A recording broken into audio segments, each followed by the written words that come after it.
bahkan kalau saya katakan hari ini libur, kalian pasti senang. Padahal kalian kuliah itu bayar, tapi lebih memilih libur ketimbang masuk kuliah, kan aneh. Ya kan? Jadi intinya orang belajar itu harus ada yang memaksa. Entah dipaksa oleh sistem, dipaksa oleh orang lain, atau dirinya sendiri yang memaksa.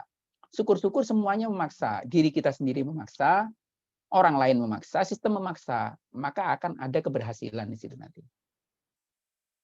Pertama, paksa dalam tanda petik ya, pemaksaan itu dalam arti positif ya, bukan paksa yang bermakna negatif.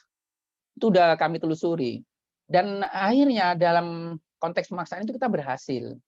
Ada dua sebenarnya, ada melalui iming-iming, ada yang dipaksa. Kalau iming-iming itu, saya yakin kalian tidak akan tertarik dengan bahasa Arab di iming-iming apapun. Hatta di iming-iming surga. Nggak akan tertarik. Oh, itu masalah minat kok.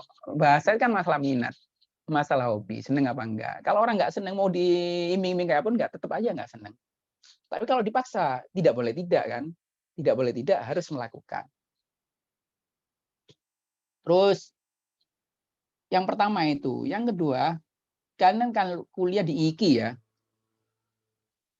IKI itu namanya Institut Ilmu Al-Quran. Salah satu visinya adalah mencetak misi ya, mencetak misinya. Misinya itu adalah mencetak ulama Al-Quran dari kalangan perempuan. Jadi wanita yang hafid Al-Quran dan menjadi ulama Al-Quran. Tahu definisi ulama kalian? Ulama itu orang yang ahli di bidang agama. Kok ini misalnya ada ustazah, dipanggil ustazah atau ustazah, atau ulama perempuan, tapi kok nggak bisa baca kitab, kira-kira pantas nggak? Ulama Al-Quran, ulama perempuan, bunyai, tapi kok nggak bisa baca kitab, pantas nggak? Ya nggak pantas. Nah, pengetahuan kita tentang kitab bahasa Arab ini dalam rangka memantaskan diri untuk menjadi bunyai gitu ya. Karena kalian akan dicetak untuk menjadi bunyai. Mau nggak mau kalian masuk IKI itu dalam rangka menjadi bunyai. Meskipun suaminya bukan kiai, tapi kalian sebagai alumni IKI dicetak untuk menjadi bunyai. Kalian harus sadar di situ posisi kalian. Maka kalau kalian dipaksa oleh sistem untuk bisa baca, ya kan harusnya bersyukur, bukan marah gitu kan. Harus bersyukur ada sistem yang memaksa kalian untuk menjadi bunyai. Kan kalian masuk IKI secara sadar nggak? Pasti secara sadar kan? Ada juga sih yang karena nggak diterima di kampus lain gitu kan, ketimbang nggak kuliah udahlah. Ada yang seperti itu. Tapi secara umum kalau saya lihat dari kalian punya background hafalan, ada kalian secara sadar masuk IKI untuk menjadi orang yang tahu ilmu-ilmu yang ada di IKI. Karena inputnya itu beragam, ada yang bahasa Arabnya udah mateng, ada yang tidak. Maka sistem karena ini kelasnya tidak ada placement test ya, ada penempatan kelas. Ini yang bagus-bagus jadi kelas A misal, yang bahasa Arabnya kurang bagus di B. Karena nggak ada seperti itu, tapi campur aduk, maka sistemnya akan kita buat sama. Pokok intinya besok masuk kelas yang di absen, Salah Elvia, coba baca Lamsian, harus bisa baca. Kalau nggak bisa baca, berarti dia nggak masuk. Sama dengan nggak masuk. Artinya apa? Dia belum siap untuk masuk kelas. Kebayang ya? Udah kebayang apa yang harus kalian lakukan. Contohnya gini, kalian ada yang bawa Al-Quran nggak? Di depan kalian, coba buka Al-Quran.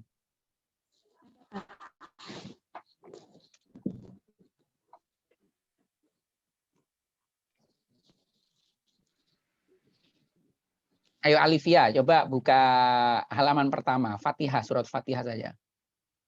Harus ada teksnya ya, Fatihah dibuka. Sudah, Pak.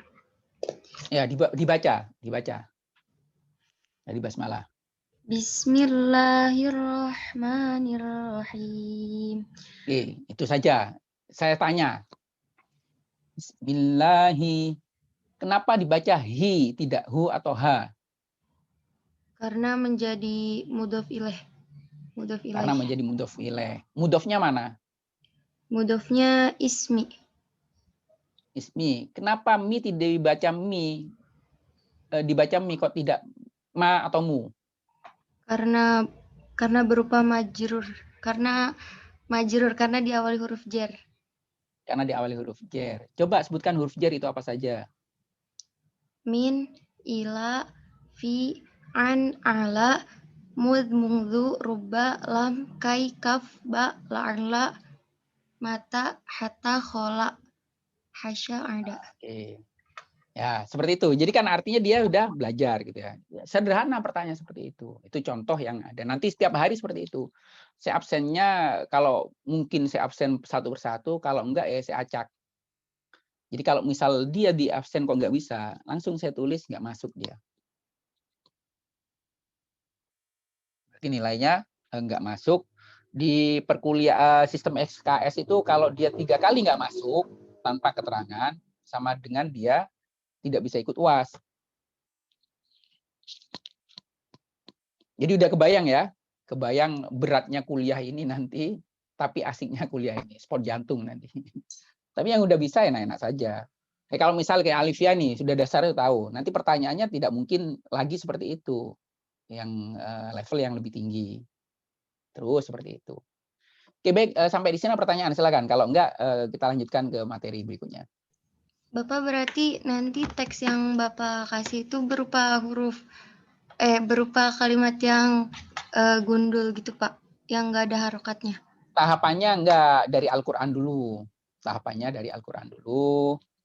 Terus baru tahapan berikutnya, kok sudah rapi semua, baru ke teks yang tanpa harokat. Jadi ada tahapan-tahapan ya, enggak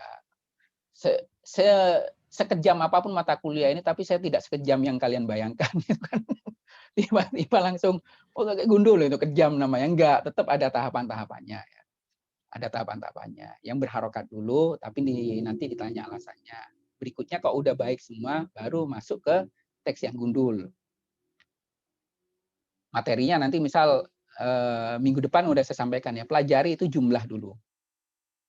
Jadi sekali lagi, jangan kalian ngebayangin kampus itu seperti pesantren yang bentuknya itu klasikal, dosen mengajarkan, bla bla bla, terus ya itu sama hasilnya nanti kalian tetap aja nggak bisa. Tapi dosen ini sebagai partner belajar kalian, mengarahkan kalian belajarnya supaya tepat gitu. Sebenarnya kalian punya sesuatu, cuman karena kalian itu sesuatu itu penting, nggak tahu, dosen itu akan mengarahkan, menunjukkan ini loh caranya seperti ini. Jadi kebayang ya. Karena kadang ada mahasiswa masih mengharapkan dibimbing betul dari nol gitu loh. Ini namanya mubtada itu apa, ini apa. Nanti kita singgung tapi tidak menjadi kalau belajar itu habis waktunya. Nggak akan cukup waktunya selama 14 kali pertemuan, tidak akan cukup. Nah, saya anggap kalian semua sudah punya modal dan modal belajar tambahan di rumah itu nanti. Nah, di sini di kelas ini menjadi tempat evaluasi nanti. Tempat evaluasi, tempat diskusi. Ada lagi, Alvia? Bapak punten, izin bertanya lagi boleh? Ya, silahkan. Bapak berarti nggak ngafal kata kerja sampai 100 sampai 200 kata gitu enggak kan ya Pak? Enggak, ngapain dihafal? Karena udah ngafal Quran itu udah katanya udah banyak banget. Al-Quran yang kalian hafal itu semua bisa diaplikasikan kan. Yang kalian hafal itu kan pasti isinya kalau nggak isim, fi'il, huruf. Pasti kalian sudah hafal sebenarnya. Kan misal ngafal 5 juz, itu ada berapa kata di situ? Banyak sekali. Dan isinya tidak lepas dari 3 itu kan, ada isim, fi'il, huruf. Isim, fi'il, huruf. Tinggal nanti klasifikasi. Huruf-huruf yang apa? Ayat yang kalian hafal itu ada berapa isim, ada berapa fi'il, ada berapa huruf, itu aja kan. Ya makanya nanti materi di kita itu sebenarnya lebih kepada mengarahkan. Sebenarnya kalian itu sudah punya hafalan, sudah punya pengetahuan dasar, sudah punya semua. Tinggal nanti kita arahkan supaya pengetahuan kalian itu kepake. Selama ini kan kalian hanya gudang ilmu, tapi ilmunya nggak pernah teraplikasikan karena tidak tahu cara memanfaatkannya. Nah, nanti di perkuliahan ini, ilmu-ilmu yang sudah kalian miliki, yang kalian pelajari dari SD sampai SMA itu akan mulai kita aplikasikan. Ibarat puzzle akan mulai kita susun. Kan puzzle-nya sudah ada itu. Fiil sudah tahu, udah punya. Isim sudah punya, huruf sudah punya. Hanya tinggal diaplikasikan. Nah, cara mengaplikasikannya itulah yang akan kita bimbing. Ya, kita arahkan. Selama ini kan kalian tidak tahu cara menggunakannya seperti apa. Udah kebayang ya, Winda? Nggak perlu ngafal, ngapain ngafal lagi? Kalian sudah hafal kok.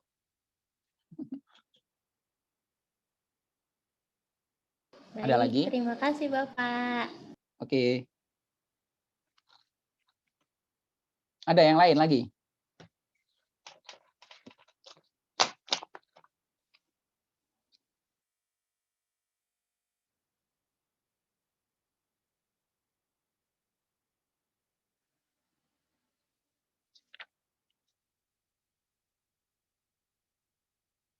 Penganu ini saya mau nanya, kalian kan pernah pengalaman belajar bahasa Arab ya? Belajar bahasa Arab, pengalamannya kesulitan ya. Kesulitan yang kalian hadapi, yang kalian temukan saat belajar bahasa Arab itu apa?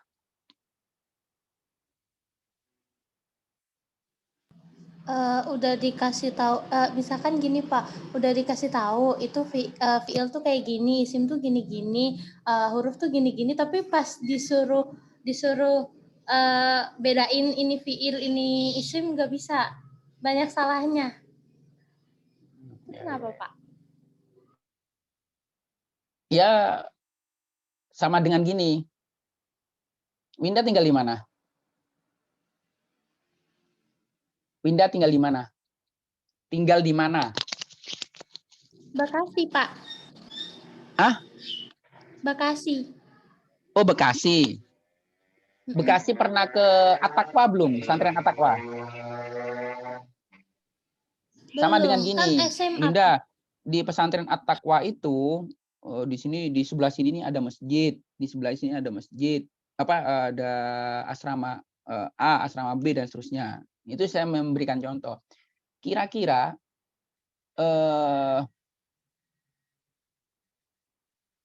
saya suruh nyari ini ya. Winda kan nggak pernah ke sana. Saya kasih tahu di Bekasi itu ada ini. Ada pesantren Taqwa. Kalau mau ke sana itu lewatnya jalur ini, jalur ini, jalur ini. Kira-kira Winda dari sini ke At-Taqwa itu masih mencari-cari nggak? Terus secara presisi pas nggak yang saya perintahkan untuk mencari itu? Di tempatnya ini ada A, ada kantin di sini, bisa pas nggak? Belum tentu pas, karena itu hanya teori kan. Saya berikan teori. Tapi kalau Winda saya tuntun, saya ajak, saya bareng ini. Winda, ayo kita ke At-Taqwa. Sampai nggak? Sampai Bapak. Dan pas kan, tujuannya pas kan. Kenapa? Selama ini kita itu hanya lebih banyak kepada teori, tapi belum pernah mempraktekkan. Nah, di sini nah tempat prakteknya. Kalau kalian berbicara mubtada, mana sih yang disebut mubtada itu di dalam Al-Qur'an ini? Mana sih yang disebut khobar dalam Al-Qur'an ini loh? Mana yang disebut dalam fi'il isim di Al-Qur'an itu mana? Kan ada Al-Qur'annya. Maka langsung tahu. Jadi bukan teori gitu loh. Nanti pengetahuan Winda tentang Al-Qur'an tentang fiil isim huruf yang ada di Al-Qur'an itu baru di cloning, karena di teks lain pun sama sebenarnya strukturnya itu. Namanya mubtada ya model-model kayak gitu itu. Namanya khobar ya seperti itu. Contohnya gini, kalian mau masak nih. Mau masak soto misalnya, mau masak soto. Terus kasih resep. Ya, resep soto Betawi itu harus ada santan, sekian takaran, udah lengkap takarannya. Sama saya ngebimbing Winda misal buat soto. Ini langsung tadi Winda baca resep sama langsung saya bimbing. Di takaran sekian ini. Terus saya bimbing bikin. Kira-kira soto yang lebih enak yang langsung saya bimbing apa bikin sendiri melalui resep? Pasti yang langsung praktek kan? Nah, yang cara praktek kan hafal sendiri. Nah, itu bedanya selama ini bahasa itu praktek ya, bukan teori. Nah, selama ini kita dari kecil belajarnya teori, nggak pernah praktek. Ya muter-muter aja kayak gitu. Nah, sekarang saatnya kita berpraktek, bukan berteori. Nggak penting lagi teori, nggak penting. Orang praktek aja. Teorinya nanti akan terbawa oleh dengan sendirinya.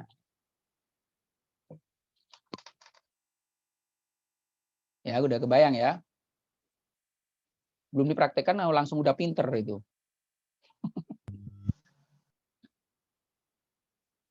Oke, baik, ada yang lain yang dihadapi dalam belajar bahasa Arab selama ini?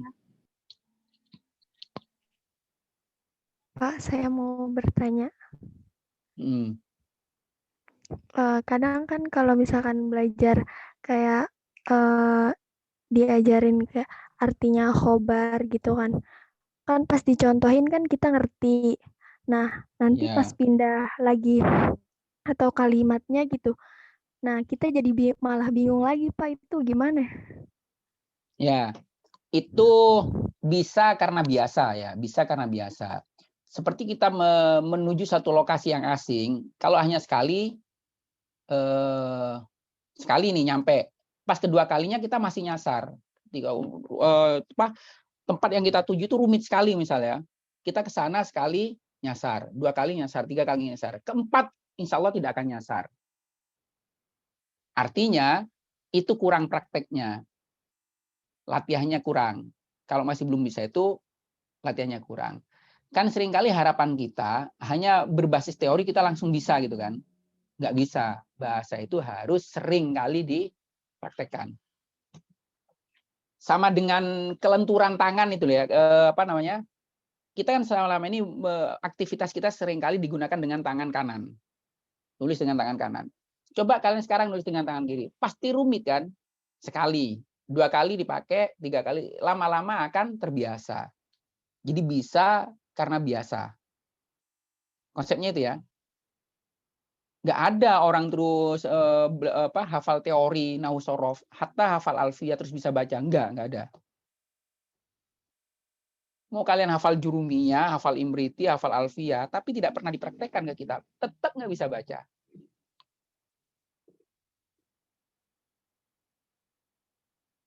Orang Arab itu banyak yang nggak hafal alfiyah. Tapi baca teks Arab ya biasa saja, baca koran biasa saja. Kan bahasa mereka sehari-hari. Nah, kita orang Indonesia itu hafal jurumiyah itu banyak, hafal alfiyah itu banyak. Tapi suruh praktek baca kita biasanya nggak bisa gitu loh. Karena sebenarnya tinggal prakteknya. Teman-teman sekali lagi, udah tingkat SMA itu dari kecil tuh udah qawaidnya udah selesai, tinggal praktek sekarang. Namanya praktek, nggak usah takut salah, ya, nggak usah takut salah. Salah itu bagian dari proses belajar. Salah nggak ada masalah. Selama kita masih belajar, salah itu wajar. Tapi kalau sudah belajar, baru kita harus berhati-hati supaya tidak jatuh kepada kesalahan. Tapi selama kalau proses belajar, salah itu wajar. Nah, kadang kita dihantui oleh ketakutan, takut salah. Oh, nggak pernah bener kok takut salah, itu kan masalahnya. Hidup kita itu dihantui oleh ketakutan, takut salah, akhirnya dia nggak berani. Oh, nggak pernah bener kok takut salah. Takut miskin, oh nggak pernah kaya kok takut miskin. Takut kalah, oh nggak pernah menang kok takut kalah. Oh, isinya ketakutan mulu. Ketakutan ini yang kemudian membuat kita tidak mau bergerak, tidak berani melakukan sesuatu. Oke ya, insya Allah ya, nanti kalau sudah masuk praktek, udah, wis main baca saja. Tapi tentu saja sebelumnya harus belajar dulu. Belajar ke saudara kita yang lebih tahu, belajar ke orang tua kita, belajar kepada siapapun. Besoknya praktek itu bacanya pas. Nanti setiap pertemuan itu saya kasih teks baru. Coba teks ini pelajari minggu depan ya. Minggu depan pelajari. Teks ini halaman sekian pelajari. Harus detail kalian itu, mana mutada, mana fiil, mana obar harus detail, mana jumlah, mana tarkib idhofi atau wasfi, mana tawabinya, nanti detailnya bertahap tapi ya, tetap bertahap. Ada lagi? Baik, kalau nggak ada kita tutup ya. Yang penting sudah tergambar mata kuliahnya. Sudah nggak ada pertanyaan. Ini, oh ya, kalian belum pernah tinggal di pesantren ya? Di asrama IKI belum ya? Biasanya kan, Belum. kalau iya belum. Kalau yang sebelum pandemi kan seluruh mahasiswi itu angkatan semester 1, 2 itu tinggalnya wajib di asrama. Ya biasanya kalau di asrama ya kita udah kenal karena kan ada madrasah diniyah ya. Ini ada belajar kitab, kita belajar kitab di sana. Karena tidak ada sekarang masa pandemi, kita tidak bisa ke pesantren, hanya tidak bisa belajar diniyah. Baik, kalau nggak ada pertanyaan kita tutup. Masih ada pertanyaan? Terakhir. Oh iya, Bapak maaf, terkait ini jadwalnya bisa dirubah lagi nggak, Pak? Hari ini dirubah kapan? Dirubahnya kita kosong di Senin jam ketiga, terus Selasa jam kedua, sama Rabu di jam pertama, Pak. Kalau ini kan perubahan itu biasanya harus tahu kelas lain. Takutnya benturan, gitu. Karena kan jadwal kan sudah diatur sebenarnya dari ketika kayak tadi kan teman-teman minta dimajukan di jam pertama itu ada kelas. Nah kalau hari Senin itu saya seringnya masih di luar kota. Di luar kota sering saya nggak dapat sinyal, kan di pelosok-pelosok gitu. Makanya saya jadwalnya itu dari Selasa ya, Selasa, Rabu, Kamis 3 itu. Takut pas perubahan malah tidak konsisten nanti khawatirnya. Kita jalankan saja. Ada masalah apa? Nanti di jam kedua ini mau diisi sama usul fikih, Pak, mata kuliah lain. Oh, ya itu geser, makanya ketika geser itu selalu seperti itu, nanti terus ngefeknya kayak domino gitu, ngefeknya kemana-mana itu. Usul fikih kan sebenarnya sudah ada jadwal ya, ada jam di tempat lain. Asalnya hari apa? Kak Hanifah hari apa? Usul fikih di jadwalnya ya, Kak? Iya. Di hari Rabu jam pertama harusnya. Oh, harusnya jam pertama. Iya, Pak. Cuma bapaknya nggak bisa katanya. Iya, kayak gitu. Kecuali nanti ada kesepakatan, misal dituker ya, kelas kalian dituker dengan kelas A tadi. Bisa tuker seperti itu. Ya memang agak susah ya, kalau udah nuker kelas itu efeknya domino. Kena efek semua nanti. Makanya oleh kampus itu sudah diatur sedemikian rupa. Sementara ini kalau dipindah kelas, malam kan nggak mungkin kalian mau malam kuliah. Malam yang di daerah itu kan repot, selisihnya kadang 1 jam, kadang 2 jam kan, nggak susah. Sementara ini dulu ya jadwalnya ya, tetap ya, karena kalau pergeseran nanti agak ini. Oke. Coba dicari waktu lain saja, maksudnya bukan nuker jam. Kalau mau dimasukkan ke waktu jam kosong ya siang. Siang kan udah kosong tuh. Kalau memang tidak bisa pagi ya siang. Ya tinggal disepakati saja dengan dosennya nanti siang bisa enggak. Kalau tukeran jamnya biasanya agak susah. Biasanya ya bisa tapi biasanya agak susah. Baik ya, mudah-mudahan semua sehat walafiat, jaga kesehatan, saling mendoakan. Nggak usah kemana-mana dulu kecuali sangat penting. Sampai nanti pemerintah memutuskan kita sudah bebas berjalan kemana-mana ya. Tapi saya juga mohon doanya karena saya masih sering kemana-mana karena tugas ya, bukan jalan-jalan. Khususnya Jumat, Sabtu, Minggu saya itu sering ke luar daerah. Sampai di sini. Wallahul muwaffiq ila thoriq. Assalamualaikum warahmatullahi wabarakatuh. Waalaikumsalam. Waalaikumsalam warahmatullahi wabarakatuh. Terima kasih, Bapak. Ya, sama-sama.